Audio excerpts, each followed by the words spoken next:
Well, one of the interesting things about design is that you really don't know very much about the world. You don't know much about science. You may not know much about literature and history.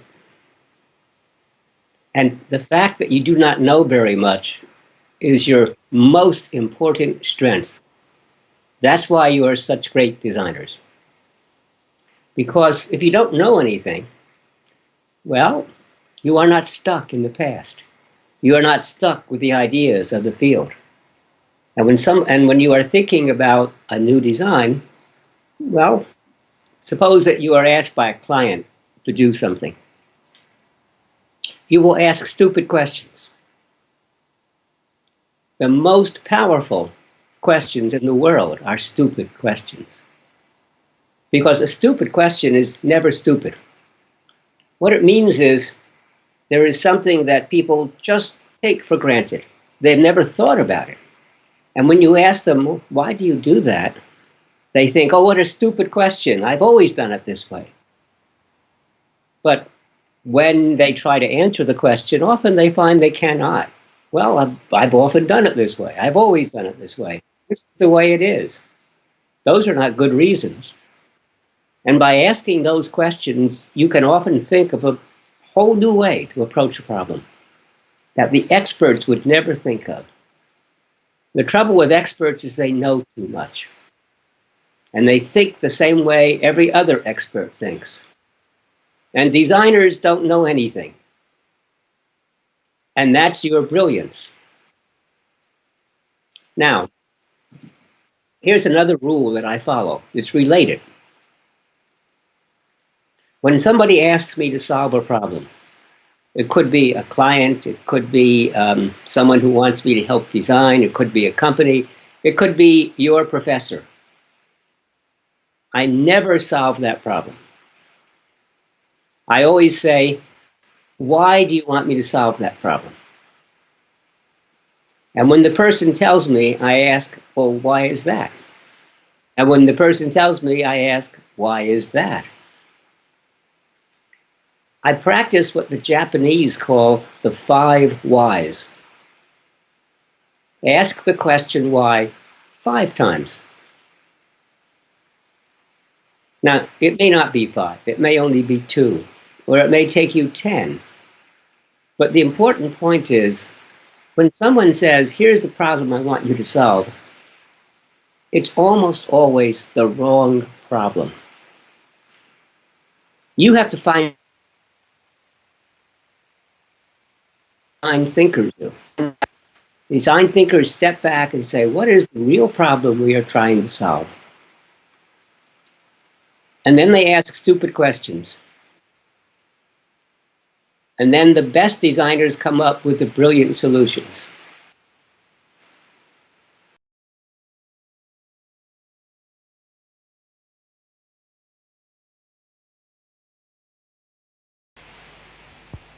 Yes. Thank you. Here's the problem. Everybody wants to do a radical innovation that dramatically changes the world. And I have written, working with Roberto Verganti in Milano, we have written an argument that says, if you want to do radical innovation, it has to come from you. That you cannot go out and watch, you cannot do design research because you're doing something completely different. You know, so if you look at all of the great inventions of the world, none of them were done by design research. They were all done by some inventor, just had an idea and pushed it. But how many such radical inventions are there? So if you think about the big changes that have changed your life, so from the very past, looking at the invention of the light bulb, the railroad, the steamship, electric lighting and electric motors and the phonograph and the radio and the television and the automobile and the airplane and the television and the internet and the cell phone. You list all of them, and it isn't that many. Can you think of 50 very radical innovations that have taken place in the last 100 years? You would have difficulty. 50 in 100 years, that's one every 2 years. They are not very common. So lots of people have radical ideas. There are probably thousands every year, and most of them fail. So yes, if you really have this radical idea, you should push it. You should say, I believe, and you may change the world. But you are most likely to fail. And even if you do succeed, now here are 2 warnings. 1, if you look at the history of radical innovations, time between inventing it and having it succeed is measured in 10 years, 20 years, 30 years. We are talking by this is sort of a video telephone. When was that first thought of? You will be surprised. How long do you think the idea of a video telephone has been around? Any guess? It was invented in 1873. 1873. And it still does not exist. I mean, it still is, look at this. I mean, this is pretty bad. In fact, probably as we are talking, the sound will disappear and the picture will disappear. You have to call me up again. And probably my picture is sometimes good and sometimes bad. And maybe my sound is good or bad. So it's going to take a very long time. Second, when the radical innovation first happens, it's not very good. So here's a product that I worked on. It failed. Okay, so here's a failure I worked on. It was a camera that didn't require film, a digital camera. Is that a bad idea? Well, no, that's all we have today. But I was at Apple Computer. I was at Apple in 1993 when Apple released a digital camera. You may not know that Apple produced a digital camera because it failed. So Apple stopped making it. So here's a great idea. Too soon. Wasn't really very good. It failed. So if you want it to succeed, most designs are what we call incremental innovation. You take ideas that already are there and you make them better. And that's where you must do human-centered research and watch people and discover their real needs. Because what you thought the need might be is not what it will be. Thomas Edison invented the phonograph. And he started companies to make the phonograph, and they all failed. Thomas Edison thought the purpose of the phonograph was to replace paper. We'll never again have to use paper. We'll just record things.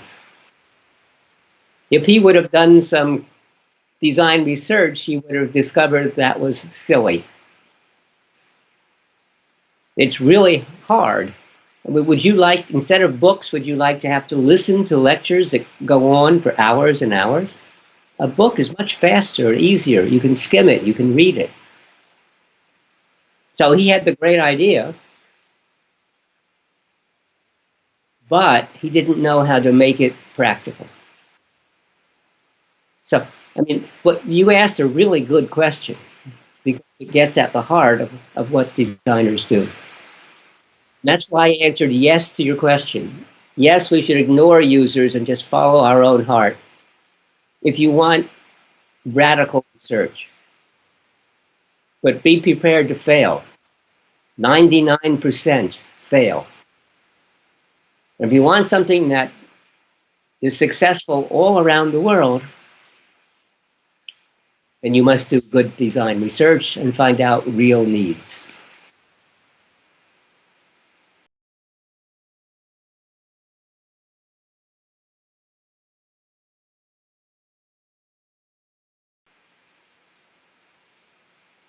I was talking to a student the other day.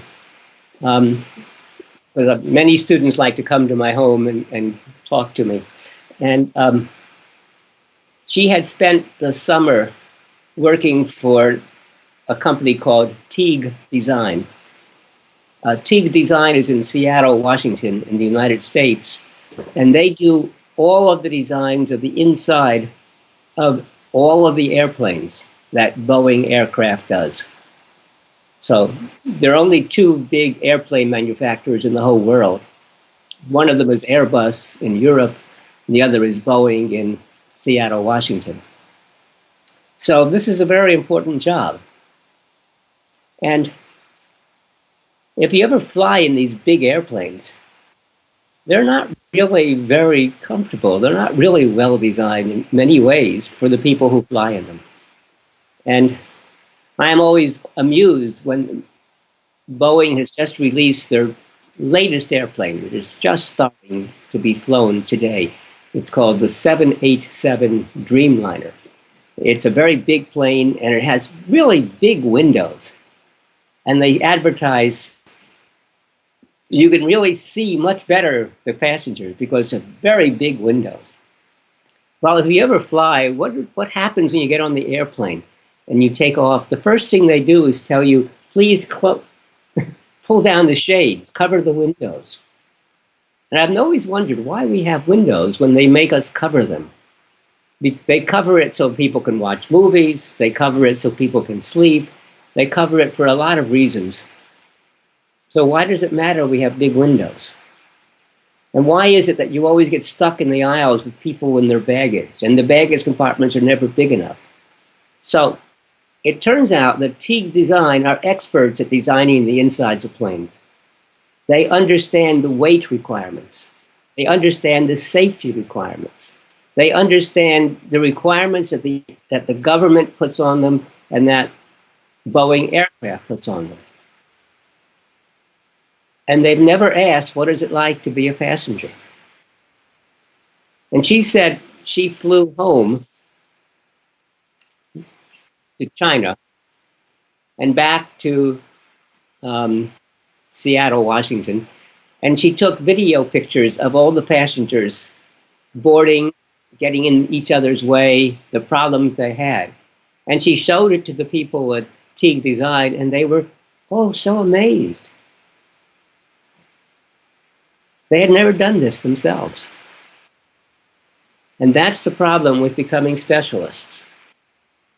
That when you know too much, you get to be very good, but you don't ask the stupid questions. Now, the problem is that you do have to be a specialist, because if you are designing the inside of an airplane, that's a very dangerous environment when there is a crash. So your seats have to be very strong. You cannot have objects flying through the air, so things have to be secure. The luggage on top is a very bad safety problem because it's heavy, and if the plane is bouncing, you don't want the stuff flying out, coming down. There are many, many difficult problems, and the airlines are trying to make money, so they put as many passengers together as they can fit. So how do you become an expert at the requirements, but still become a beginner at seeing things? And that's the problem. And I don't know the answer. I work with a company called IDEO, which maybe you've heard of. And IDEO prides itself on not being an expert. And they do not allow their designers to become experts. So they are very careful that they have maybe 500 people working for them. And they give them a different kind of problem each time. Today you are designing the inside of a train. And the next project you'll be designing a health system for the United States or maybe for Singapore. And the next time you'll be designing, I don't know, a cell phone. And the next time you'll be designing a children's toy, a toothbrush. And they are very careful to shift around. They never let a person work in the same field over and over again. And they are trying to avoid this problem of knowing too much. On the other hand, that means they must bring in a large number of experts in the field. Because you could not design something for a physician, a surgeon, to use in the operating room unless you were pretty expert about what went on in the operating room. So it's this very difficult balance, being an expert and knowing a lot. And it's a hard problem, and the great designers manage it.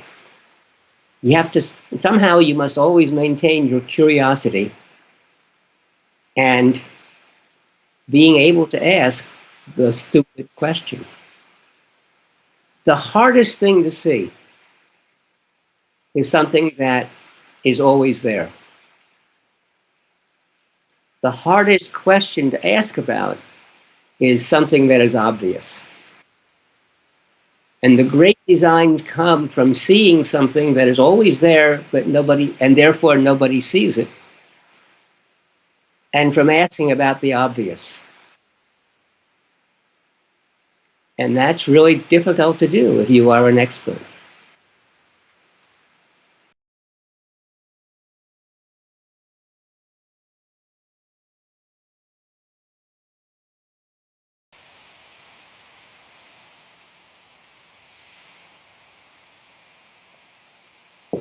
Again, a good question. The problem of standards is, look, these are all hard problems. And I'm glad you're asking about them, but they're not easy. When it is really important to have international standards, but if you do it too soon, then you standardize on the old stuff, and it is very difficult to have innovation. And if you wait too long, it's too late. Everybody is doing it in every way. I mean, here's an example. When you travel with your laptop, say, your computer, or your cell phone, from one country to another. What does the plug that you plug into the wall look like? It's different all over the world. I think there are 30 or 40 different kinds of plugs. And so you have to carry with you lots of adapters.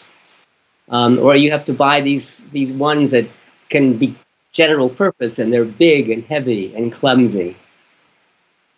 And that's a lack of standardization. Wouldn't it be better if we could just standardize and just have one thing that we plug in? But it's too late. Every country has set up standards, but all the countries are different. The EU has tried to set up a standard, and it's only partially successful. And the Asians use a plug that's very much like the European plug, but not the same. One of them uses thin prongs, and one of them uses thick prongs, and one of them fits inside the other, but I think the thin will fit inside the thick, but the thick won't fit inside the thin. And I never remember which is which. So whenever I go to Europe or to Asia, I have to take both because I can't remember which one was right. So that's one problem with standardization. But if you don't have standardization, can you imagine driving an automobile where sometimes you use the left foot to go faster and the right foot for the brake, and sometimes it's the opposite? It would be very dangerous. So the automobile has managed to standardize the basic functions, but they haven't standardized how we shift. So the position of reverse gear is different in Europe than it is in Asia. And they haven't standardized, you have a steering wheel and there's all these controls on the side. They're called stalks. Those are different in every car. Or try to find the headlights, which could be very dangerous. You need the lights. Try to find them in a new car. They're all over the place. Now, is there great innovation in putting the headlight switch some new place? No, who cares? That would not change the sales of the car. Now, you asked about gestures. I think it is too early to standardize on gestures. We're just in the very beginning of understanding them, and we're moving from the main gesture systems we have today are touch-based. So I touch the screen, and I move, and I touch it. I move it right or left or up or down, and one finger or two fingers or three fingers or even four fingers, and maybe tap and hold, or maybe two taps and maybe three taps. It's a mess. But we're also moving towards gestures that don't have to touch anything. So the Microsoft Kinect, which uses a television camera to watch, is now being done by many people just, well, here I am in front of my computer and there's the camera right there. Well, that camera, why can't it see me do this or this? And so we are now starting to see these gestures in space. But we don't know enough about gestures yet. So there it's too early to standardize. But while I'm on the topic, here's my real problem. It's okay if you don't standardize on gestures. But why don't you at least give me a hint about what gesture I can do? The problem with today's gestures is you cannot discover them. So here's a simple example. You may not think of it as gesture, but it's simple. How many of you have iPhones or iPods? Okay, a lot of you. And you must use, many of you use Apple's headset, right? Because it comes with it. So how many of you use Apple's headset? It's 9 o'clock. Yeah, I see some hands. Now, it comes down and there's some buttons here, right? The buttons on it. How many buttons? Just yell. Just say it out loud, loud. 3. How many do you think there are? 2. I see some. How many do you think there are? 3? 4 hands. It's amazing. There are 3 buttons, but there are many people who do not know this. Because there's a button on top that says plus, there's a button on bottom that says minus, and there's a space between them. Who ever knew it was a button? Now, what does that button do? Well, so actually using the button is a kind of a gesture. If you're listening to music, you want to listen, you want to start, you click it once. You want to stop, you click it once. Suppose you don't like that song, you want the next song. Click it twice fast. Suppose you really like that song, you want to go back and play it again. You want to back up a song. Click it 3 times fast. Suppose that, oh, I don't know, I want to go far ahead. How do you go fast forward? Well, you click twice and then hold it down. How about if you want to go fast backwards? Oh, well, you click 3 times and then hold it down. Now, what if a phone call comes in and you want to answer it? Well, you click it once. What if you don't want to answer it? Click it once and hold it at least 2 seconds. What if you have 2 phones on the line at the same time and you want to switch back and forth? Well, you click once and that switches you to the next phone. Switch to the other phone call and hang up this phone call.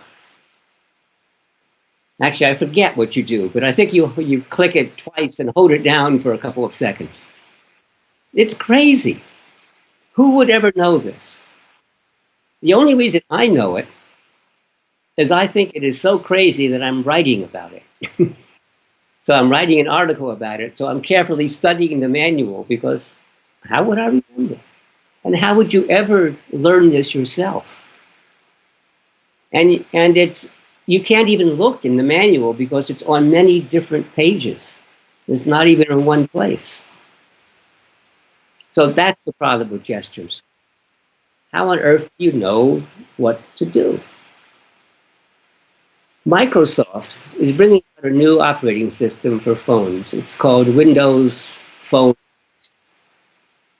I think it's better than Apple's operating system. And here's one reason. How many times have you looked at your iPhone and you want an app and you don't know whether you should swipe to the right or left or up or down? There's no way of knowing. And Microsoft has done some clever things, one of which is it shows you a little bit on the sides what you will see if you move that way. A very important principle of design is discoverability. Can the person discover what the actions are? With Apple, you cannot discover. With the old Apple, with old-fashioned computer systems, you can always discover. There are menus. You must know when you go to the computer with a new system, you often pull down each menu and you look at it. That's how you discover what you can do. With the gesture systems, you cannot discover. And Microsoft has put back discoverability. So there are several solutions. One is if it were standardized, then everyone would know. But you kill some innovation. The other, though, is why not use clever design to make it discoverable?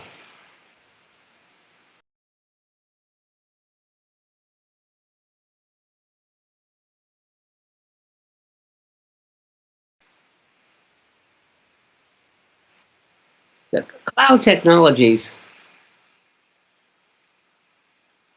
are very powerful, and they actually allow life to be much simpler in many ways. I rely heavily on the cloud, that I use many devices. So my mail system is Google Mail. So if you write to me at my mail address, jxd.org, that's actually Google Mail.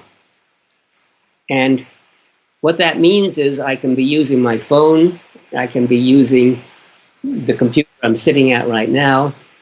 I have a computer in my living room. I have an iPad.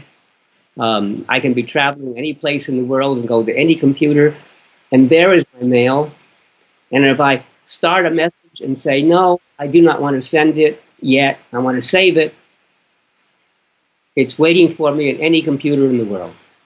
And that's the advantage of the cloud, because the message is saved in the cloud.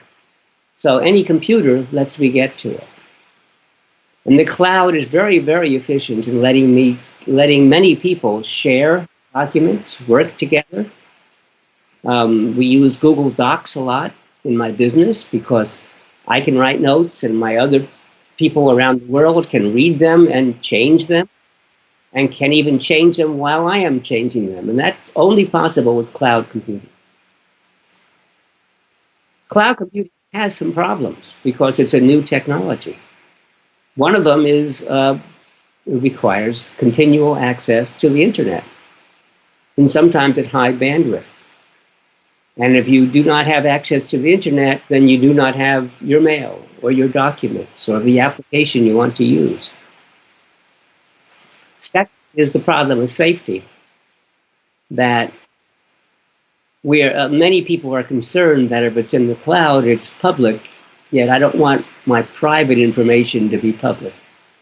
It might be private information about me, or it might be about a new product that we are developing for a company, and we do not want the competitors to see the product. Or we know there are people who can do what is called a denial of service attack. So a standard attack on a company or even a person is I send the company website or address, I simply send them requests, millions of them, millions of requests every second for maybe a day or two. So many requests that the company, even though the company doesn't want to do anything with them, it keeps the computers so busy the company cannot respond to anything else. So a denial of service attack would mean you could not get to anything in the cloud. And that would not affect your own computer. So it's a trade-off, and the systems are new, but I'm a fan of the cloud. I think the cloud makes our lives easier, more efficient, more effective, makes it easier to cooperate. And so I write a lot, so I don't remember what I might have written in this interaction article, but I might have been talking about the current state. Any new technology takes 10 years. 10 years before we learn how to use it and it becomes stable. I think the cloud has been very effective at serving our behavioral needs. It also solves another very important problem, which is updating all of your apps. I mean, I have a lot of apps on my cell phone, and it seems every time I turn it on, there are 4 or 5 of them who want to be updated. And the same with my computer system. It's always wanting to update something. In the cloud, I don't have to do that because they do it for me. So that also simplifies my life, keeps me safe. So I think the cloud is a good example of satisfying behavioral needs, but where the technology isn't quite ready yet.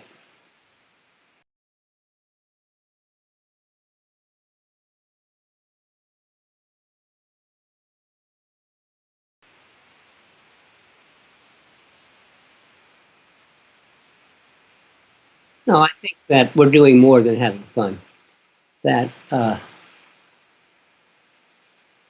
lot of the designs we do really do make our lives more pleasurable. Look, what we're doing right now. This would not have been possible 5 years ago. And it's not as good as if I were there, but it's better than nothing. It works well.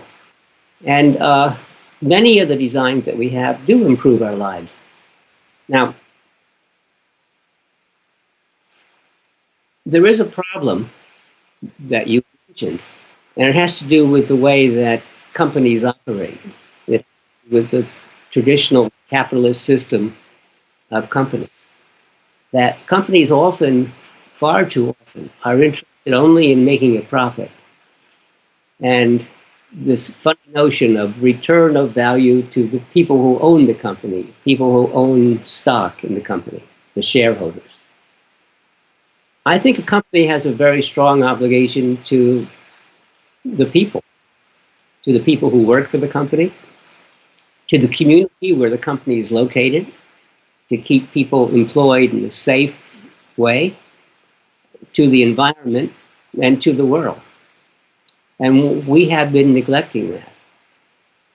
The way that Apple, for example, but it's true of everybody, Apple, Samsung, LG, whatever your company is, says, oh, we will bring out a completely new phone every 6 months, and we hope that you will always say, oh, that's better than my phone, and I will buy it.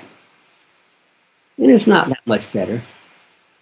And the problem is, if you do that, what do you do with the old phone?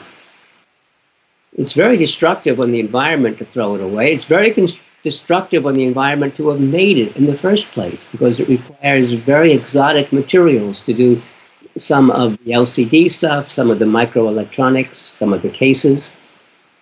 I think companies have a more important obligation, and that we should make things that last a long time, and that if they should be upgraded, upgrade the software, make it possible to reuse things. Actually, I just saw a very clever design for a toothbrush. Because toothbrushes we use and then throw away. And this was a clever design of a toothbrush where the handle you would keep forever. And you could just replace the brushes. I think there has to be a change. And the change should be led by designers. But designers cannot do it by themselves. We must change the attitudes of the companies. Sometimes this may take new laws. It may take the United Nations to try to set a policy, but it will take each country the ability to set new laws about safety for the environment and safety for workers. So I don't want to stop innovating, but I do want to stop destroying the planet. But I do not see why clever designers cannot do both.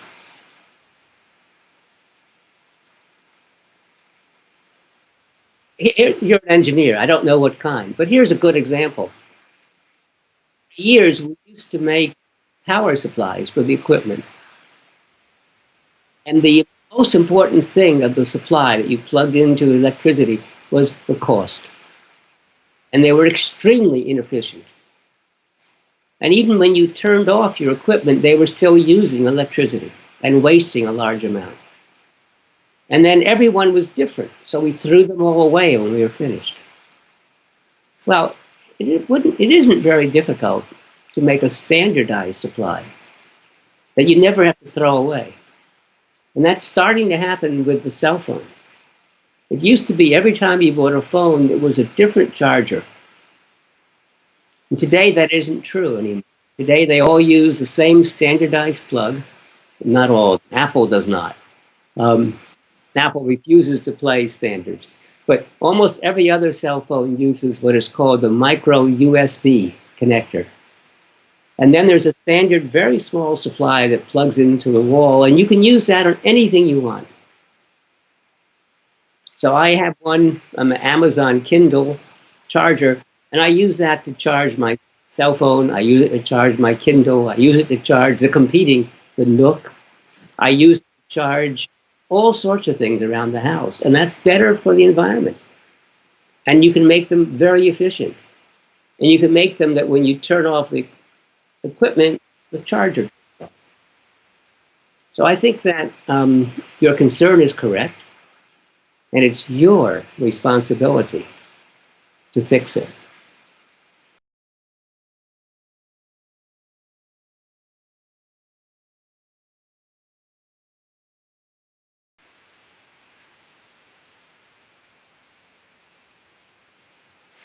So this is a problem that is happening across the world. It's not just Turkey.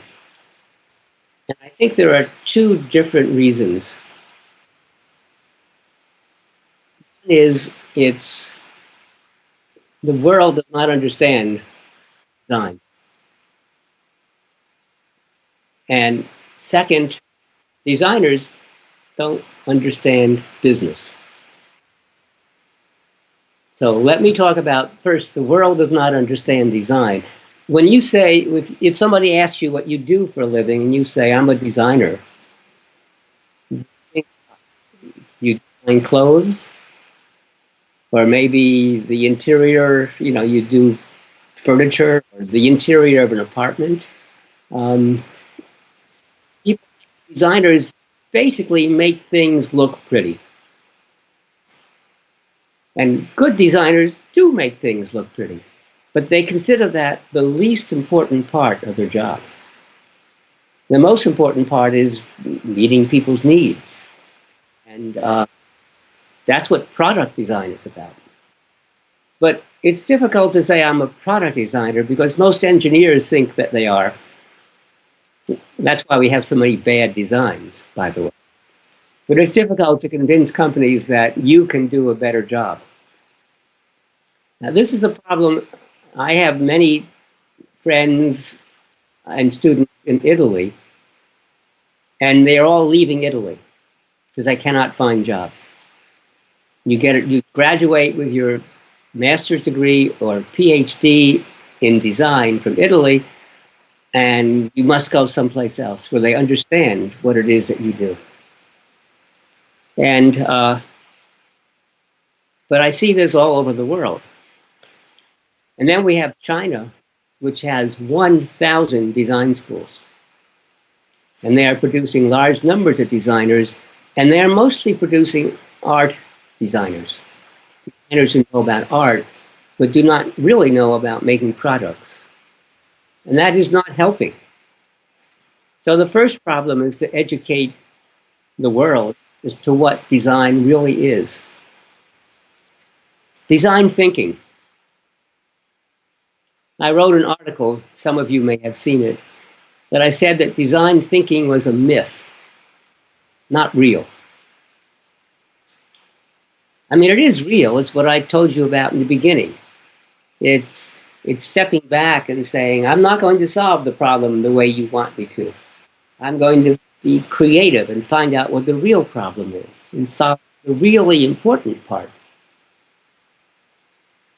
But that's what good people do in any field. It's what a good journalist does, a good novelist does, a good artist does, a good engineer does, a good scientist does, a good designer does. So it's not special to design. But if we tell people it's special to design, that helps. Because it means that when you go to a company, don't say I'm a product designer. Say I'm a design thinker. And they will not know what that means. And that's good. Because if you say I'm a product designer, they will think they know what that means, and they'll say, we don't need you. But if you're a design thinker, then they have to say, what is that? And that gives you a chance maybe to explain. Next problem. Why do you think that your ideas are good? You're saying you're having real problems getting your ideas built. How do you get, if this isn't built, it doesn't do any good. How do you convince a company? Well, what makes you think it's so good? Here's what has to happen for a design to be good. People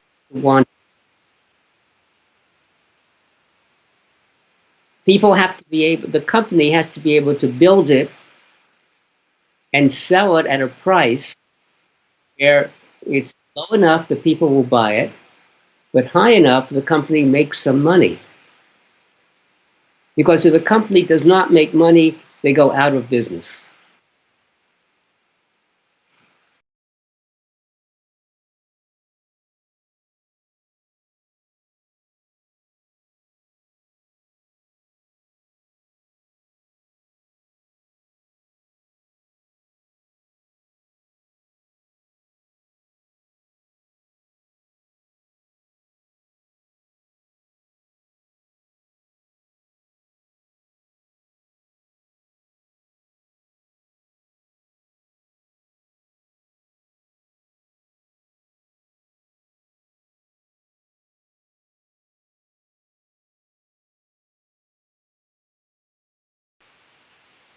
I think you do not understand design. The question, you said, should designers be the old style madmen? Men are not designers, that's an advertising agency. Look, they're the artists. They make little pretty pictures. Put away design. Who creates the new media? Who invents the new media? It is designers. So if you want journalists, we will always need journalists. Always.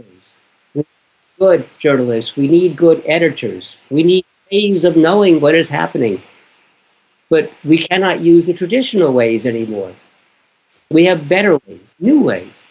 That's a wonderful opportunity for designers to invent new methods of interaction, new methods of finding out what is happening in the world, new methods of knowing who is the interesting authority I might read. What should I read? What should I not?